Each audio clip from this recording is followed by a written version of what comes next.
মনের মুকুর গল্প পাঠের আসরে আমার সমস্ত প্রিয় বন্ধুদের জানাই সাদর আমন্ত্রণ।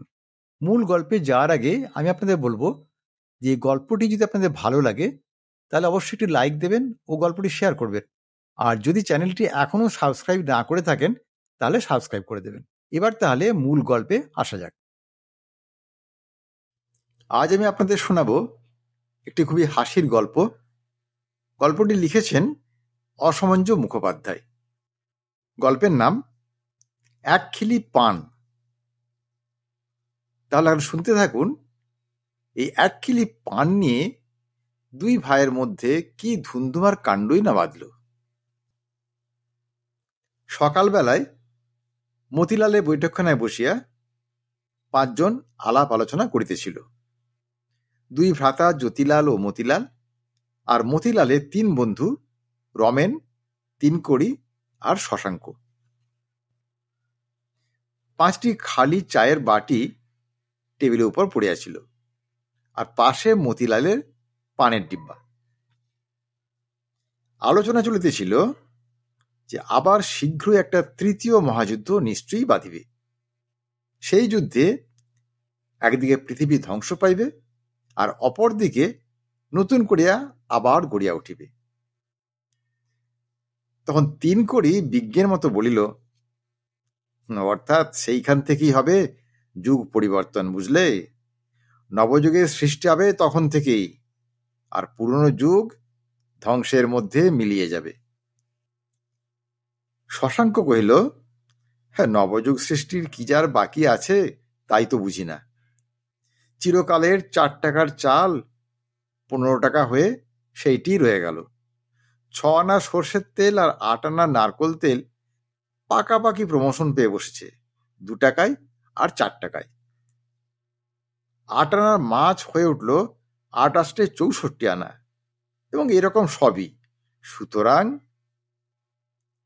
সুতরাংকে একটা থাবা মারিয়া জ্যোতিলাল কহিল, কিন্তু একটা আশ্চর্যের কথা হচ্ছে।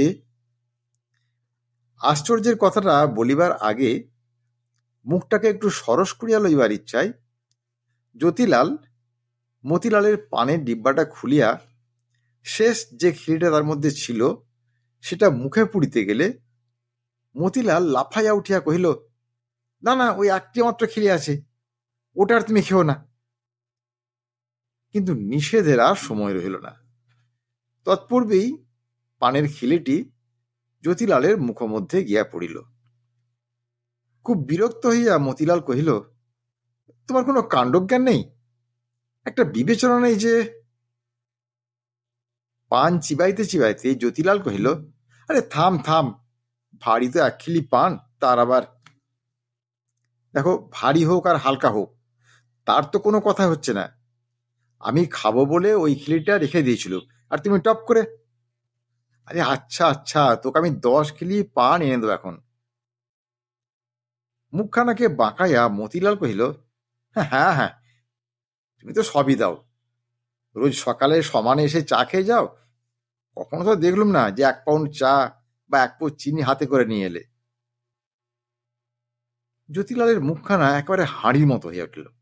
কহিল, তা তুই তো বললেই পারতিস যে চা খেতে গেলে দাম দিতে হবে, তাই দিতুম তাহলে। আমি তো আর হট্টির দোকান খুলে বসিনি যে দাম নিয়ে। ক্রমশই কথার পিঠে কথা বাড়িতে লাগিল। বেগতিক দেখিয়া বন্ধুত্রয় একে একে গাত্রোত্থানপূর্বক অন্তর্ধান হইল। এদিকে দুই ভ্রাতার উত্তর প্রত্যুত্তর চরমে উঠিয়া বৈঠকখানাকে মাত্রা ছাড়িয়া গরম করে তুলিল। জ্যোতিলাল রাগে কাঁপিতে কাঁপিতে ঘর হইতে বাহির হইয়া কহিল, আচ্ছা, দেখে নেব তোকে, পাজি রাস্কেল কোথাকার। মতিলালও অগ্নিশর্মা হইয়া কহিল, আমিও দেখে নেব তোমায়, ব্রুট, ছোট লোক কাহেকা। হায় রামচন্দ্র, হায় লক্ষণ, বহু জন্মান্তর গ্রহণের পরে তোমরাই কি জ্যোতিলাল মতিলাল রূপে এবার জন্মগ্রহণ করিয়াছ? বাপ মারা গিয়েছেন আজ 5 বৎসর। তারপর হইতে 2 ভাই পৃথক। মা আছেন, তবে কাশিবাসিনী। 8 টাকা করিয়া 16 টাকা 2 ছেলেকে সেখানে মাসোহারা পাঠাইতে হয়। পৈতৃক বাড়িখানায় পূর্ব পশ্চিম এক সাইডে চারিখানা শয়নঘর, পূবের শেষ ঘরখানার উপর দ্বিতলে একখানা ঘর এবং পশ্চিমের শয়নঘরখানা সংলগ্ন বৈঠকখানা। সুতরাং খুব সহজেই বাড়ি ভাগ হইয়া গিয়াছিল। জ্যোতিলাল দ্বিতলের ঘরখানা সমেত নিচের পূব দিকের দুইখানা ঘর লইয়াছিল, আর মতিলাল পশ্চিমের দুইখানা ঘর ও তৎসংলগ্ন বৈঠকখানা আপন দখলে রাখিয়াছিল। কিন্তু সদর ছিল একটা, এবং সেটা ছিল মতিলালের দিকেই। সুতরাং ওই সদর দিয়াই জ্যোতিলালকে বাড়ি ঢুকিতে হইত। তাহার অংশে আসিবার ভিন্ন পথ বা দরজা ছিল না। বাড়ি ভাগের সময় সালিসিতে ঐরূপ বন্দোবস্ত করিয়া লওয়া হইয়াছিল। পুত্র দুইটিকে ভালোরূপ লেখাপড়া শিখাবার সকল প্রকার চেষ্টা যখন ব্যর্থ হইয়া যায়, তখন হিসাবী পিতা হিসাব করিয়া দেখিলেন যে চাকুরির দ্বারা উহাদের ভবিষ্যৎ জীবন সচ্ছলভাবে কাটিবে না। ইহা বুঝিয়াই তিনি দুই পুত্রকে দুইখানি স্টেশনারি দোকান করিয়া দিয়েছিলেন, একখানি শ্যামবাজারে আর একখানি রাধাবাজারে। এই রাধাশ্যামের দৌলতেই দুজনে রাজার ন্যায় ধন দৌলত না হইলেও মধ্যবিত্ত গৃহস্থের উপযুক্ত বেশ কিছু আয় হইত, যদ্বারা উভয়ের সংসারে কোনরূপ অভাব অনটন দেখা যাইত না। বিশেষত যুদ্ধের এই কয় বৎসরে তাহাদের উভয়ের ব্যাংক ব্যালেন্স বেশ মোটা রকম ফুলিয়া ফাঁপিয়া উঠিয়াছিল। সুতরাং দুই বধূর অলঙ্কারের ভারের সঙ্গে সঙ্গে তাহাদের অহংকারের ভারটাও যথা নিয়মে বৃদ্ধিপ্রাপ্ত হইয়া উঠিয়াছিল। তাই জ্যোতিলালের মুখে পানের ব্যাপারটা শুনিয়া বড়াবউ কহিল, কাল থেকে সোনার ডিবে করে এক ডিবে পান নিয়ে বসো, বুঝলে?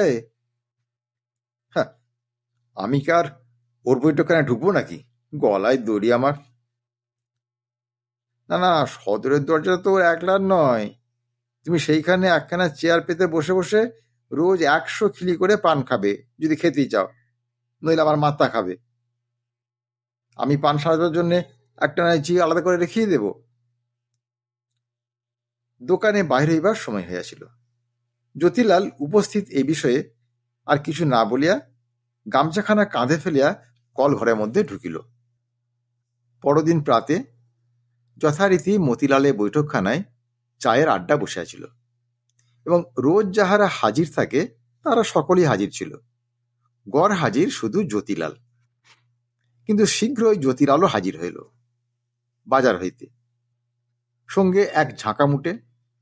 মুটের ঝাঁকায় অন্যান্য জিনিসের সঙ্গে প্রকাণ্ড এক পানের তাড়া, আর ভিন্ন ভিন্ন ছোট আকারের ধামাতে একদামা সুপারি, একদামা খয়ের, একদামা এলাচ, একদামা লবঙ্গ, ধনের চাল, জোয়ান, মৌরি ইত্যাদি। বৈঠকখানার খোলা দরজার সামনে প্যাসেজের ওয়াকটার উপর বিনা কারণে শুধু শুধু একবার ঝাঁকাটা নামানো হইয়াছিল, কারণ সঙ্গে সঙ্গেই জ্যোতিলাল মুটের উদ্দেশ্যে কহিল, আচ্ছা একদম ভিতর মে চলো। সুতরাং উভয়ই একদম ভিতর মে চলিল। এই ব্যাপারে মতিলাল ও আর সকলে পরস্পর চোখ টেপাটিপি করিল। রাত্রে মতিলাল দোকান হইতে বাড়ি আসিলে ছোট বউ কহিল, আজ সারাদিন বাড়ির মধ্যে পানের বন্যা বয়ে গেছে গো, এবং সেই বানের জল চারিদিকে এখনো ছড়াছড়ি। মতিলাল জামা কাপড় ছাড়িতে ছাড়িতে কহিল, কিরকম? রকম আর কি, উঠোনে দুয়ারে রকে চারদিকেই তো পানের খিলি আর পানের পিচ। ও, তো আমাদের দিকেও নাকি? না, আমাদের দিকে আর কি করে হবে, ওদের দিকে। মতিলাল কিছু না বলিয়া মুখ হাত ধুইতে চলিয়া গেল। পরদিন সকালবেলা মতিলাল বন্ধুদের লইয়া বৈঠকখানায় চা খাইতে বসিলে জ্যোতিলাল একখানা খবরের কাগজ ও প্রকাণ্ড এক পানের ডিবা হাতে লইয়া বৈঠকখানার প্যাসেজে রোয়াকে আসিয়া বসিল। মুখে ঠাসা এক মুখ পান, তার কিছু কিছু রস 2 কষের ফাঁক দিয়া গড়াইয়া পড়িতে উদ্যত। তার সামনে বৈঠকখানার দরজা খোলা ছিল। জ্যোতিলাল খানিক খানিক খবরের কাগজের খবর পড়ে, আর পিক পিক করিয়া এপাশে ওপাশে সামনে পিছনে পানের পিচ ফেলে। দেখিতে দেখিতে সারা প্যাসেজটা পানের পিচে নোংরা হইয়া পড়িল। ব্যাপারটা মতিলাল বরদাস্ত করিতে না পারিয়া কহিল, দেখো, প্যাসেজটা এরকম নোংরা করা তো ভালো হচ্ছে না। তখন জ্যোতিলাল ফোঁস করিয়া বলিয়া উঠিল, ভালো হচ্ছে কি মন্দ হচ্ছে সে আমি বুঝবো। তখন তার উপর আরো একটু ফোঁস করিয়া মতিলাল কহিল, প্যাসেজটা তো আর তোমার একলার নয়, সুতরাং আমাকেও তো কিছু বুঝতে হবে। ঘরের ভিতর হইতে 3 কড়ি জ্যোতিলালের উদ্দেশ্যে কহিল, জ্যোতিদা, সামান্য কারণ নিয়ে কেন মিছিমিছি। তখন জ্যোতিলাল হাউইবাজি মতো গর্জায় উঠিল, shut up you nonsense, you have no, যত সব র্যাজলাটে খোসামুদের দল, কাহেকা। মতিলাল ভীষণ গরম হইয়া উঠিয়া কহিল, দেখো, মুখ সামলে কথা কইবে বলে দিচ্ছি, ওরা আমার কাছে এসেছে, তোমার কোনো কথার ওরা ধার ধারে না। দেখ, বেশি কথা বললে জুতো মেরে তোর মুখ ছেড়ে দেবো, পাজি রাস্কেল কাহেকা। ক্ষিপ্তের মতো মতিলাল দাঁড়াইয়া উঠিল, আর তাহার পর যা ঘটিল তা অবর্ণনীয়। 2 ভ্রাতার গজকচ্ছপের যুদ্ধ বাঁধিল, ভীষণ কাণ্ড। 2 জনেই ক্ষতবিক্ষত হইল। সদর দরজা খোলা ছিল, সুতরাং পথে লোক দাঁড়াইয়া গিয়াছিল। তাহাদের মধ্যে অনেকে এবং রমেন, 3 কড়ি, শশাঙ্ক প্রভৃতি ছুটিয়া আসিয়া 2 জনকে 2 দিকে টানিয়া লইয়া গেল। রুদ্ধ আস্ফালনে 2 ভাই গর্জাইতে লাগিল। বন্ধুদের পরামর্শে মতিলাল তখনই স্থানীয় পুলিশ থানায় গিয়া ডায়েরি লিখে আসিল। খবর পাইয়া বড় বউয়ের পরামর্শে জ্যোতিলালও কিছু পরে ডায়েরি লিখাইতে ছুটিল। সেদিন আর কাহারও দোকানে যাওয়া হইল না। স্ব বন্ধুবর্গের দ্বারা পরিবৃত হইয়া 2 ভাই সারা দিন ধরিয়া নানারূপ সলা পরামর্শ হাঁটতে লাগলো, এবং তাহার ফলে 2 দিন ধরিয়া উকিলের বাড়ি হাঁটাহাঁটির পর 3য় দিনে ফৌজদারি কোর্টে উভয়ের বিরুদ্ধে নালিশ রুজু করিয়া দিয়া আসিল। আর এদিকে 2 বধূও, তারাও নেহাত চুপ করিয়া বসিয়া রহিল না। বড় বউ তাহার ছোট ভাইকে চিঠি দিল, রমেশ, পত্রপাঠ তুমি এখানে চলে আসিবে। ছোট বউ দেশে তাহার দাদাকে লিখিল, দাদা, কিছুমাত্র দেরি না করিয়া তুমি এখানে আসিবে, বিশেষ আবশ্যক, অন্যথা করিও না। 2 জনের কেহই অবশ্য আসিতে অন্যথা করিল না। দিন 4-5-এর মধ্যেই ইহারা 2 জনে আসিয়া পড়িল। ছোট বউয়ের মুখে সমস্ত ঘটনা শুনিয়া বিষ্টু, অর্থাৎ ছোট বউয়ের দাদা, কহিল, ব্যাপার তাহলে রীতিমতো গড়িয়েছে। আচ্ছা, কুছ পরোয়া নেই, দিচ্ছি সব ঠিক করে।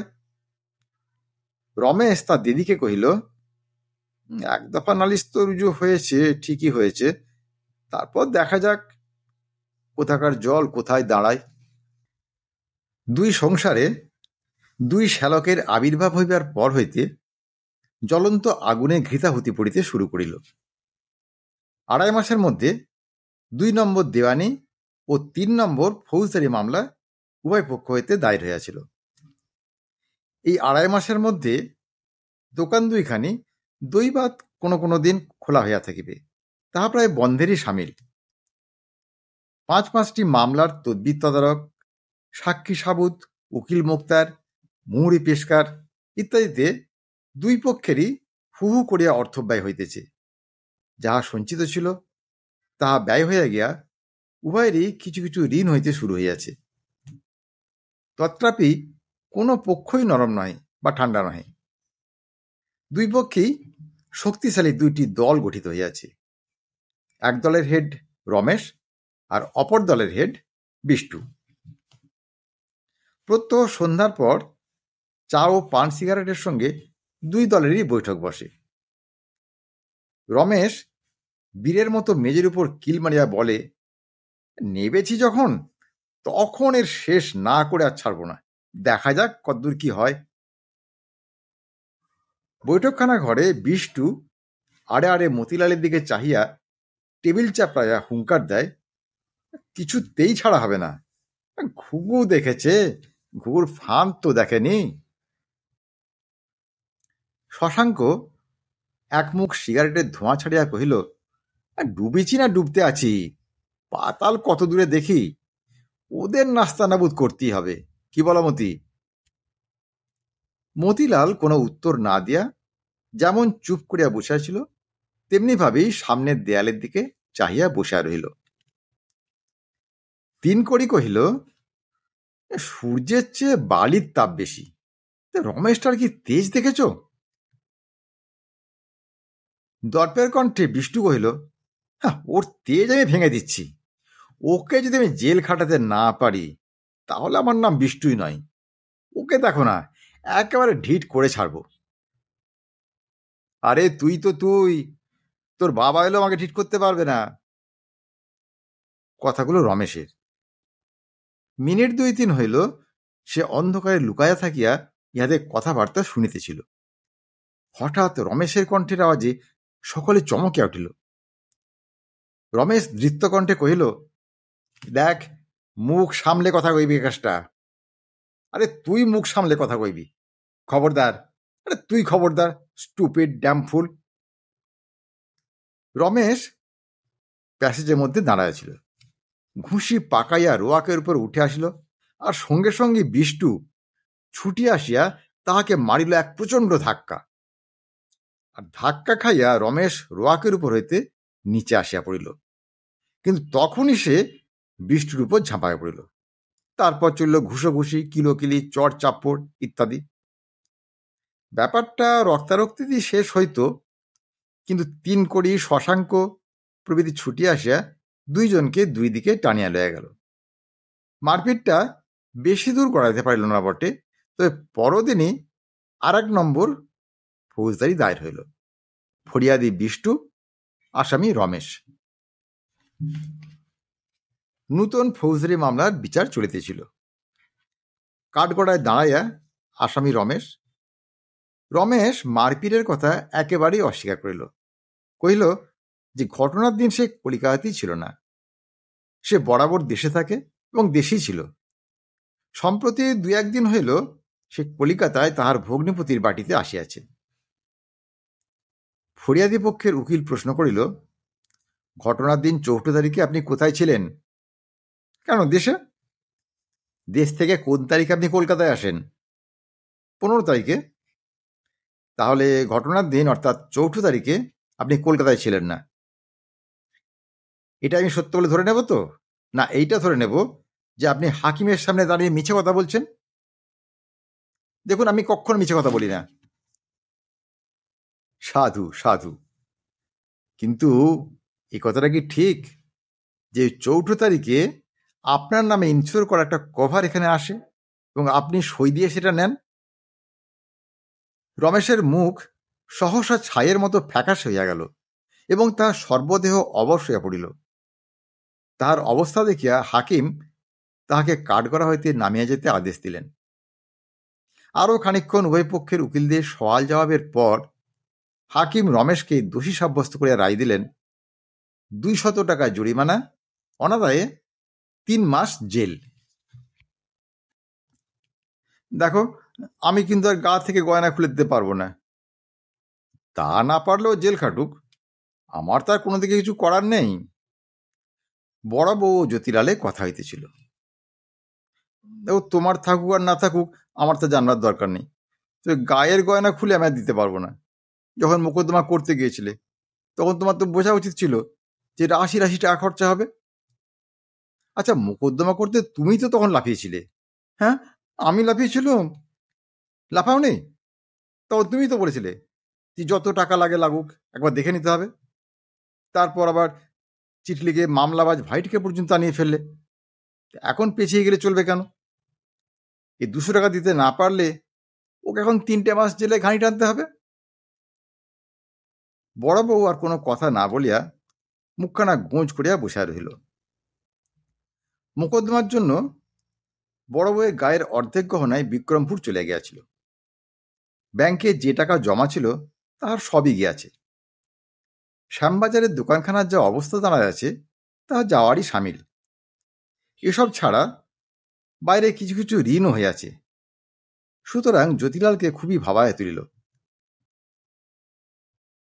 200 টাকা জরিমানা দেবার জন্য বড় বউ শেষ পর্যন্ত তার গলার মবচেন ছড়া খুলিয়া দিলেও জ্যোতিলালের বিমর্ষ ভাব ঘুচিল না। তার এখন মোকদ্দমায় কিছুমাত্র উৎসাহ নাই। কাহার সহিত তার ভালো করিয়া কথা কহে না। মোকদ্দমা সূত্রে পাড়ার যে সকল হিতাকাঙ্ক্ষী সকাল সন্ধ্যায় তাহাকে ঘিরিয়া থাকিত, তাহাদের নিকট হইতে সে এখন দূরে থাকিবার চেষ্টা করে। মতিলালের অবস্থা ঐরূপ। তাহারও ব্যাংকের টাকাগুলি গিয়াছে, রাধাবাজারের দোকানখানি টলমল করিতেছে, এবং বাজারে তাহারও কিছু ঋণ জমিয়াছে। প্রভেতের মধ্যে তাহার ইচ্ছা থাকিলেও জ্যোতিলালের মতো সে তাহার হিতাকাঙ্ক্ষী বন্ধুর দল হইতে দূরে থাকিতে এখনো পারে নাই, যদিও মামলার শখ তাহার দস্তুর মতোই মিটিয়াছে। সেদিন সন্ধ্যার পর মতিলালের বৈঠকখানায় ছোটখাটো একটা ভোজের আয়োজন চলিতেছিল। মাংস, পাউরুটি আর রসগোল্লা। একধারে স্টোভে মাংস চাপিয়া গিয়াছিল। আজিকার ভোজের কারণ রমেশের মামলায় পরাজয় ও জরিমানা। ঘণ্টা 2 বাদে মাংসের ঝোলে একখণ্ড রুটি ডুবাইয়া শশাঙ্ক বলিল, রমেশকে আজকে আমাদের ভোজে নিমন্ত্রণ করাটা উচিত ছিল না, কি বলিস নন্দ? নন্দ একখানা হাড় চুষিতে চুষিতে কহিল, সেটা তো 100 বার, খুব ভুলটাই আমাদের হয়ে গেছে। 3 কড়ি কহিল, তার নাম করে খেলেই হবে এখন। বলিয়াই অপেক্ষাকৃত উচ্চ কণ্ঠে বলে উঠল, 3 cheers for Ramesh and his. বাধা দিয়া শশাঙ্ক বলল, আরে চুপ করে খেয়ে যা, চেঁচাস নি, ও শুনে আবার সে ছুটে আসুক। 3 কড়ি কহিল, আসুক না, আর এক দফা লাগে তো লাগুক, কি বলো মতি? মতিলাল কোনরূপ উত্তর বা উৎসাহ না দিয়া ঘাড় হেঁট করিয়া খাইয়া যেতে লাগিল। নন্দ কহিল, আমাদের পোস্টমাস্টারকে একদিন ভালো করে খাইয়ে দেওয়াটা উচিত। যদিও কোর্টের অর্ডার, তাহলেও রমেশের সেই ইনশোর করার সই আর তারিখ দাখিল করাতেই কেসটা একবারে 16 আনা আমাদেরকে ঘুরে গেল। 3 কড়ি কহিল, ও যে সেই দিনই সই করে ইনশোর কভারখানা নিয়েছিল, তার কথা একেবারেই ওর খেয়াল ছিল না। আমাদের উকিলের ওই এক কথাতেই ও একেবারে ভড়কে গেল। আমিও সব শুনে একেবারে চমকে গেলুম। খোলা দরজার সামনে যাহার ছায়া পড়িল সে ন্যাড়া মামা। ওই কথা বলিবার সঙ্গে সঙ্গে ন্যাড়া মামা ঈষৎ টলিতে টলিতে ঘরের মধ্যে প্রবেশ করিল। ন্যাড়া মামা এ পাড়ার একজন মাতব্বর ব্যক্তি, বয়স 50-এর উপর, একটু মাইডিয়ার গোছের লোক। জলপথে ভ্রমণ করিয়া একটু রঙে থাকা তাহার বহুদিনের অভ্যাস। সংসারে ওই একটি জিনিস ছাড়া দ্বিতীয় কোনো বন্ধন তাহার নাই। তিনি সকলেরই সরকারি মামা। মাস 8 হইল ন্যাড়া মামা পশ্চিমের দিকে বেড়াইতে গিয়াছিলেন। আজই ফিরে আসিয়া জ্যোতিলালের ও মতিলালের ব্যাপার শুনিয়াছেন। ন্যাড়া মামা মতিলালের উদ্দেশ্যে কহিল, দেখো বাবা, আমি থাকলে কিন্তু এসব কিচ্ছু হতে দিতুম না। যাক, যা হবার তো হয়েছে, এখন সব মিটমাট করে ফেলো। শুনলুম 1 কিলি পান নিয়ে এইসব কাণ্ড। কি ভুল তোদের রে! 1 কিলি পানের জন্য কি ভোগান্তে অর্থ নষ্ট, একবার ভাব দেখি। আচ্ছা, সেটা কোথায়? বাড়ির ভেতরে বোধ হয় নাকি? একবার তার সঙ্গেও দেখা করে আসি। বলিয়া যাইতে যাইতে ফিরিয়া দাঁড়াইয়া কহিল, দেখ, তোরা সব যেন নিজেরা খেয়ে ফেলিস নি। একটা ডিশ মাংস আর কিছু রসগোল্লা আমার জন্য রাখ। জ্যোতির সঙ্গে দেখা করে আর একটা পেগ টেনে নিয়ে আমি এখনই আসছি। যাইতে যাইতে আবার ফিরিয়া দাঁড়ায় কহিল, সন্মতি, যে জিনিসটার জন্য এই মহামারী কাণ্ডটা বাঁধলো, অর্থাৎ এই 1 কিলি পান, সে পানকে তোরা দুজনই ত্যাগ কর। পান তোরা আর খাসনি। পুরীতে গিয়ে পানটা তোরা জগন্নাথকে দিয়ে আয়। লোকে তো লাউ শাক, পুঁই শাক, কুমড়ো, তাল, বেল কত কি দিয়ে আসে। তোরা বরং গিয়ে জগন্নাথকে পান দিয়ে আয়। বলিতে বলিতে ন্যাড়া মামা ভিতরের দিকে চলিয়া গেল। গভীর রাত্রি, সব দিক নিস্তব্ধ, সকলেই নিদ্রিত। হঠাৎ ছোট বউয়ের ঘুম ভাঙিয়া গিয়া দেখিল মতিলাল শয্যায় নাই। আস্তে আস্তে উঠিয়া দালানে আসিয়া জানলার ফাঁকে দেখিল দুই ভাই রান্নাঘরে রোয়াকে বসিয়া কি সব কথা কহিতেছে। ছোট বউ ব্যাপারটা কিছুই বুঝিতে পারিল না। আবার আস্তে আস্তে আসিয়া বিছানায় শুইয়া পড়িল এবং মতিলালের ফিরিয়া আসার অপেক্ষা করিতে লাগিল। কিন্তু বহুক্ষণ পর্যন্ত মতিলাল আসিল না। ছোট বউ আবার ঘুমাইয়া পড়িল। পরদিন দুই দলের বন্ধুবর্গ এবং বিষ্টু ও রমেশ একটা খবর পাইয়া চমকিয়া উঠিল।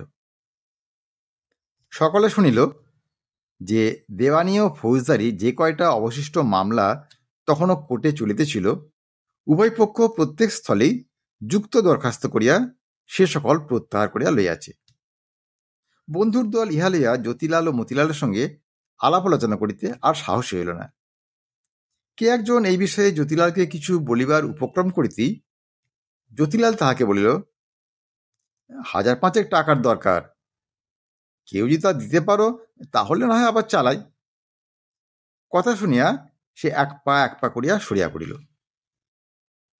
সবচেয়ে বিমর্ষ হইল রমেশ ও বিষ্টু। তাহারা একেবারেই মুশরিয়া পড়িল।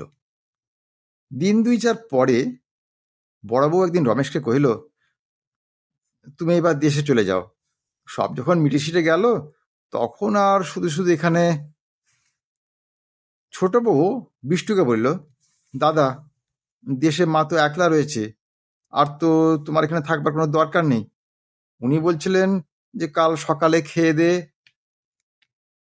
বিষ্টু মুখখানাকে বিরক্তিতে ভরাইয়া তুলিয়া অন্যত্র চলিয়া গেল।